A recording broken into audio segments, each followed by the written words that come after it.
Bonjour Alexis. Salut Thierry. Bon, je te remercie de nous consacrer ce temps. Ça fait un petit moment que j'avais envie de capturer ton histoire un petit peu en vidéo. Est-ce que tu pourrais nous expliquer un petit peu, là on est au stage, est-ce que tu pourrais nous expliquer d'où tu viens, quelle est un peu ton histoire? Tu as une histoire un peu hors norme. Hors norme, j'ai pas tellement l'impression que c'est hors norme dans la mesure où quand on voit ce qui est proposé à l'extérieur, c'est-à-dire ce qui est proposé dans le monde actuel, en termes de boissons à l'école, de tout ce qui peut graviter autour des enfants, moi je pars du principe où de toute manière, je trouve que vraiment déjà à partir de l'âge de 20 ans, on est bombardé. Oui. On est extrêmement bombardé, même un petit peu avant. Et à vrai dire, je dirais à partir de l'âge de, je crois que c'est à 20 ans que j'ai un petit peu crié l'alerte autour de moi. J'ai senti que j'étais sombre en fait, j'avais peur, j'avais des inquiétudes, je commençais à fumer du cannabis, à boire.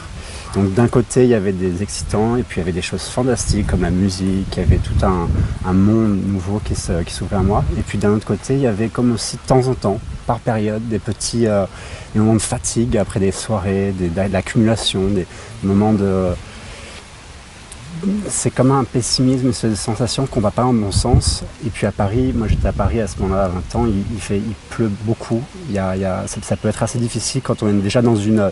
Si on vit la nuit par exemple, ça peut ne pas aider. Et c'est vrai que voilà, je pense que la dégradation s'est faite là, c'était à partir du moment où on a quitté chez soi et qu'on commence à goûter un petit peu à toute ces saloperies. Et je pense que très vite ça a une emprise sur soi. Et puis c'est un cercle vicieux, ça avance comme un char, tout doucement, année après année, on ne s'en rend pas compte. Il y a des périodes où on se sent mieux. Et j'ai eu, on va dire qu'entre 20 et 30 ans, j'ai vraiment je regrette absolument rien, mais je dois dire que j'ai quand même vraiment eu l'envie de me sentir mieux tout le temps. C'est-à-dire que pendant toute cette période, j'ai eu des moments de désespoir, j'étais très malheureux parce que je me sentais pas compris, je devais m'isoler fréquemment, je me sentais pas capable de sortir j'avais beaucoup d'anxiété, de phobie, toute une myriade de pathologies ou de comportements, de troubles du comportement qui étaient en fait vraiment, moi je dirais vraiment très liés à l'état du terrain qui finalement quand je regarde en arrière, je me dis mais il n'y a pas de secret quoi. Alors les spécialistes, les psychothérapeutes, les aidants, toutes les personnes qui peuvent donner un peu de soins et qui peuvent apporter du conseil, ils savent jamais quoi faire, c'est une catastrophe. Il t'avait mis une étiquette quelconque? Au début non, pendant longtemps, mais moi je leur disais je suis déprimé, de temps en temps je suis bien, je suis normal, il y a un projet qui me porte, les études ça va plus ou moins bien, il y a des choses. Puis quand ça va pas du tout, je leur dis je me sens dévitalisé, puis j'ai des peurs, ça pèse sur le psychisme, ça pèse sur l'être vraiment au plus profond de soi-même. Et donc il me disait non, dépression. Et alors c'est arrivé beaucoup plus tard, vraiment dans la dernière phase, la phase la plus difficile, un peu la plus chaotique, ça a été en 2013 je crois, où j'ai fini à l'hôpital psychiatrique. J'ai passé cette semaine parce que je buvais beaucoup trop et que là disons qu'au niveau du comportement, c'est-à-dire j'étais vraiment entre la réalité et l'imaginaire en fait. Je m'inventais des histoires, mais rien de méchant, j'ai jamais fait de mal à qui que ce soit, mais j'ai fait plein de conneries. Dépersonnalisation complète?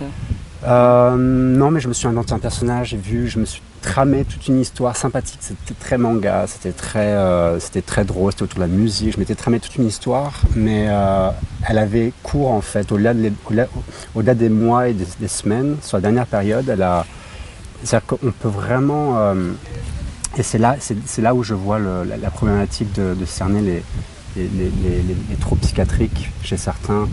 C'est que ça se mélange vraiment à la réalité, et à partir du moment où on n'instaure pas une hygiène de vie, on confond tout, et après à la fin on nous prend vraiment pour quelqu'un de déviant. Alors c'est pas du tout vrai, donc depuis que j'ai changé mon régime... Voilà, comment ça s'est passé? Tu as eu ce passage à l'hôpital psychiatrique? Ouais. Qui a duré combien de temps, tu me dis? 7 semaines, pour décompresser un petit peu et revenir et arrêter de boire en fait, parce que surtout ce que je faisais c'était que je buvais beaucoup. Et je m'étais trimballé à Kiev avant la crise en Ukraine, je m'étais trimballé à Kiev plusieurs fois, j'avais une copine là-bas et donc je sortais mais je buvais énormément et je tapais des crises là-bas, la police me retrouvait C'était très drôle parce qu'ils me ramenaient chez moi sans quasiment savoir. J'arrivais pas à m'exprimer, mais disons que j'ai eu beaucoup de chance là-bas et ailleurs, d'ailleurs aux États-Unis aussi. Et en fait, par exemple aux États-Unis, je sais que il m'est arrivé il y a une dizaine d'années avec un ami, on est parti à New York pour écouter de la musique, on a fumé du cannabis qui était trempé en fait, c'était du cannabis les gens appellent, il y a il y a un livreur de cannabis qui arrive en moins de 10 minutes et il vous livre une herbe dont on ne sait pas du tout ce qui s'est passé dessus et en fait effectivement c'est comme il faut s'intéresser à l'origine de tout ce qu'on consomme et là au niveau pas alimentaire mais au niveau drogue c'était plus qu'aberrant et du coup on s'est retrouvés propulsés, alors je fumais d'habitude, on s'est retrouvés à l'hôpital tous les deux à essayer de trouver de l'aide mais parce qu'on était complètement perdus, on était très mal tous les deux, lui et mon ami, on avait fumé une espèce de cannabis collant, je pense prêt à des trucs, mais on était complètement, et donc tous ces accidents de parcours ils fragmentent l'esprit, ils fragmentent l'être et ça laisse des traces quand même. Et puis de toute manière, il y a un terrain qui s'acidifie, un terrain qui perd ses moyens. Et donc l'apothéose, ça a été cette semaine en hôpital pour prendre du repos, arrêter tout ça. Et puis un an avant, mais j'avais pas compris la leçon, c'était 3 mois passés dans un foyer pour jeunes en perte de sens, pour jeunes drogués, ainsi de suite, en Suisse. Et ça n'avait pas marché parce que le foyer en soi, l'état d'esprit du foyer était intéressant, mais ce qui manquait, c'était l'alimentation. Oui. C'est-à-dire qu'on étudiait, ils nous donnaient des activités à faire magnifiques, hein, la menuiserie, s'occuper de la ferme, plein de choses fantastiques. On sortait, on voyait soleil, puis on retrouvait un rythme biologique plus sain, on se couchait assez tôt, on se réveillait à 6h du matin avec des activités communautaires. Oui. Tout un assortiment d'activités très très bien, mais tout était tourné autour de la discipline, la rigueur et l'être, la philosophie, on va dire, la philosophie de la vie, mais il manquait tout l'aspect physiologique, c'est-à-dire qu'on vit dans un corps effectivement, et tant que le corps, donc on faisait des gros gueuletons, les gueuletons étaient préparés et c'était fantastique parce qu'il y avait une ambiance dans le chalet là en Suisse, c'est des bons souvenirs après coup, c'est les élèves, c'est les meilleurs élèves qui sont cuisiniers, qui cuisinent pour tout le monde à tour de rôle et c'était terrible quoi, la qualité des aliments, le choix des aliments, tout était tiré au plus bas, et donc on ne faisait que s'enfoncer. Moi je sais que là-bas j'avais de moins en moins d'énergie, c'était un petit peu mieux. Et à peine sorti de là, après 3 mois, je me sentais mieux, je me sentais capable de retrouver le monde. 1 an après, j'ai reperdu le fil parce que je me suis remis un petit peu à boire, un petit peu à faire n'importe quoi, à passer du temps et ça ne fonctionne pas bien ce système. Et alors comment s'est passé le déclic ? Le déclic, ça a été donc la sortie. Ça a été que j'ai rencontré une personne qui s'appelle Céline Tabouet, qui m'a, grâce à ma famille, c'est ma famille qui m'a dit tiens on va voir une nutritionniste ou quelqu'un qui coach dans ce domaine-là. Et elle m'a renvoyé sur tes vidéos. Elle m'a montré comment elle fonctionnait. Beaucoup de fruits, beaucoup de légumes, essentiellement crus si possible. Elle m'a montré tout ça. Ça a percuté parce que j'étais dans une optique de reprendre ma santé, retrouver l'énergie. Donc je faisais un petit peu tout ce que je pouvais. J'allais en parapharmacie, j'essayais de voir un petit peu tous les produits qu'on pouvait trouver. J'essayais plein de choses que j'arrêtais très vite. Et là, quand elle m'a parlé de ça, j'ai trouvé ça génial, de travailler sur le régime, comprendre le cru, le cuit, et ainsi de suite. Et du coup, elle m'a montré tes vidéos. Et depuis je crois le 15 janvier 2014, j'ai pu décrocher. Et c'est comme ça que à partir de ce moment-là, j'ai compris que la solution était là, qu'il n'y avait aucun souci à se faire. Et alors comment ça s'est passé ? Quels ont été les changements ? Comment ça s'est traduit ? Rapidement, lentement ? Les changements, moi, je les ai appliqués directement. Donc j'ai consommé, je me suis mis à consommer, à acheter, à essayer de comprendre comment acheter, comment trouver des fruits, des légumes de bonne qualité. Et j'ai consommé ça en très très grande quantité. J'ai acheté un juicer, même 2 parce que j'habite...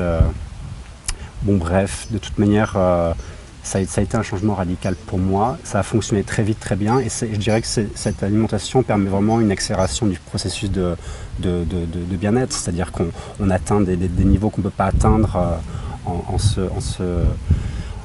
en se cantonnant sur le domaine de la discipline et de l'ordre du psychisme, c'est incroyable. Ça, on rate toute une dimension, on oublie la une... dimension physique de l'être. Hein. Ouais, absolument, c'est ça.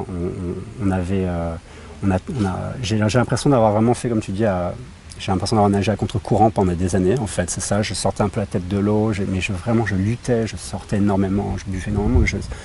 Et ce qui est devant nous, là, ce qu'on consomme quotidiennement, qu'on boit, c'est la clé, en fait. C'est vraiment... c'est pathétique, hein, c'est pathétique. C'est pathétique qu'autour de moi, il n'y ait pas eu ma famille, tout le monde a essayé de m'aider, mais disons personne ne peut croire que c'est le mode de vie, que ce sont les sorties fréquentes, que ce sont cette alimentation dénaturée et cuite qui ne nous convient pas. Un verre de vin chaque jour, 2 verres de vin chaque jour, tout ça, ça nous plombe à petite échelle, tout petit. Oui, mais chaque fois, ça grignote. Et puis la part de cru et de vitalisant, de suppléments, mais il n'y en a pas. Où on fait une petite cure de vitamine C de temps en temps, la cérola, et puis ça fonctionne. Ça ne peut pas fonctionner sur une énorme portion qu'est la vie qu'on mène tous. Ça ne peut pas fonctionner. Il faut vraiment s'y mettre entièrement. Et ce qui est dommage, c'est qu'on rate, on cherche des compléments alimentaires sans penser que finalement, au quotidien, on se bombarde avec une alimentation. Et cette alimentation, elle est soit régénérante, soit dégénérante. Et que là, on a vraiment un pied pour jouer énormément parce que les quantités qui sont en jeu sont importantes. C'est là-dessus vraiment qu'on joue et que ça a pu porter pour toi, quoi. Non, les cliniques de santé, c'est vraiment... Je pense pas de pouvoir dire... C'est un petit peu brut de pouvoir dire que c'est un métier d'avenir parce que c'est vrai que on a devant soi quand même une majorité, enfin on va dire que l'ensemble de la population n'y croit pas encore, et c'est vrai que il y a devant nous une médecine traditionnelle moderne qui est très réticente, très conservatrice, mais la clinique de santé, les cliniques de jeunes et ainsi de suite, ça pourrait récupérer, je pense, 90% des pathologies, quoi. Psychiatriques particulièrement, qui sont vraiment cantonnés dans un domaine parfois psychologique ou alors médicamenteux, ce qui en fait ni une bonne réponse ni pour l'un ni pour l'autre, et ce qui est catastrophique en termes de dégâts humains. Non, c'est pathétique, ouais. Donc, alors il y a autre chose que je voulais mentionner. Tu parles de soins souvent, et je me souviens pendant ces 10 années d'avoir vraiment été en manque de soins. C'est-à-dire le seul soin que j'ai trouvé, c'était mes proches, ma famille proche, ma mère, mon frère, la famille et les amis proches. Ce sont les seuls qui peuvent comprendre un petit peu ou à peine comprendre, mais être là. Et c'est vrai que le soin, tu dis qu'il est professionnalisé et le contact humain est professionnalisé, et ça c'est difficile parce que quand on est professionnalisé, marchandisé, et quand on comprend pas, et quand le praticien ne comprend même pas ce qu'il fait parce qu'il est à côté de la plaque, ça fait vraiment, on ne sait plus vers qui se tourner. C'est vraiment flippant.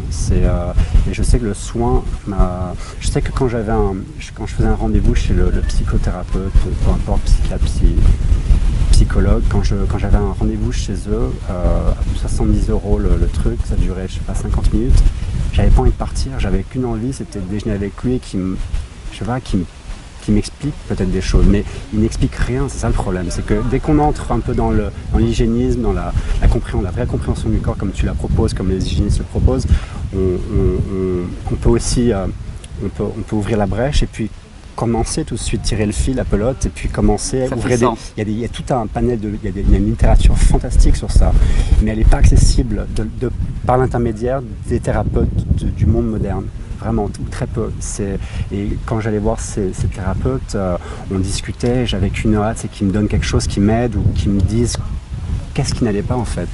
Et jamais ils m'ont octroyé 10 minutes de plus ou 5 minutes de plus. Alors j'en crevais d'envie et j'attendais la semaine prochaine pour pouvoir les revoir. C'était ma sortie, c'était la sortie. C'est le soin, c'est merveilleux. Ce que tu fais ici, c'est fantastique, c'est juste magique, c'est économique. Tu proposes une formule qui est vraiment économique. Je dis que c'est vraiment accessible à tout le monde, et j'invite vraiment à tous ceux qui entendent ces vidéos et qui y croient, de faire des dons aussi, peut-être de partager, de pas seulement regarder passivement, mais aussi moi je pousse vraiment, j'aimerais vous inviter tous à envoyer peut-être 10 €, faire des dons. C'est important de soutenir les pionniers, soutenir ce mouvement de régénération naturelle, parce qu'il n'y a que le corps qui soigne, c'est ça. Hein. Ouais. Charlotte Gersson et Max Gersson disaient c'est une fois que le corps se met à guérir parce qu'on met les conditions pour, le corps peut pratiquement tout guérir. Et il ne guérit pas une pathologie, celle à laquelle vous attendiez, il va guérir toute une myriade, tout un panel de petites pathologies annexes et collatérales. Et c'est vraiment merveilleux. Donc finalement je regrette rien parce qu'aujourd'hui j'ai rencontré plein de gens grâce à ce mouvement et je suis vraiment heureux d'en être arrivé là. C'est merveilleux. Mais j'ai vraiment cru pendant des années que j'étais incurable. Et ça, si tu veux, c'était se sentir malade ou pas bien et se dire que finalement à chaque fois on retombe là-dedans et puis ça revient et se dire que finalement ça va être cyclique comme ça toute sa vie. C'est une perspective de vie qui est, même s'il y a du soleil, on n'a plus envie de vivre. Hein, c'est très très difficile de vivre dans ce schéma de compréhension du monde parce que tant qu'on nourrit pas l'ensemble de son corps et on peut avoir, je comprends les gens qui peuvent avoir envie de disparaître parce qu'une fois qu'on est pollué de l'intérieur, si on ne fait pas le nécessaire, c'est très douloureux. Donc incurable, pas du tout. C'était le modèle de compréhension qui était complètement erroné et je pense que 2015 c'est une année où il faut commencer à propager le message. Il a changé de modèle, ouais, changé profondément de modèle. Effectivement, l'incurabilité ne tient aussi qu'à nos croyances aussi. Ça reste incurable tant qu'on n'y croit pas. Et je trouve intéressant ce que tu dis sur le fait que par exemple, la guérison est l'apanage du corps. Et nous, notre responsabilité, c'est le soin. Or, actuellement, on se targue de guérir les gens, alors qu'en fait, on ne les guérit pas du tout, mais on ne donne pas le soin non plus. Et c'est vraiment cette dimension du soin, je trouve, qui est ultra importante. Et tous ceux qui sont habilités à donner du soin sont déjà formatés. Ou la plupart de ces gens-là, on va pouvoir les rencontrer, mais lors de visites à l'hôpital, il y a des gens formidables qui donnent du soin. Il y a des gens merveilleux partout. Mais le problème, c'est qu'ils sont ligotés par un salaire et très souvent, ils ne peuvent pas s'exprimer. Parce que si on les voit, c'est dans le contexte d'un hôpital, d'une visite particulière et tout devient... c'est très difficile de... Donc voilà, ça c'est le paradis revient. Je crois que là, on est bon. Merci Alexis. Merci beaucoup pour ton témoignage. Je t'en prie, merci. Je te remercie.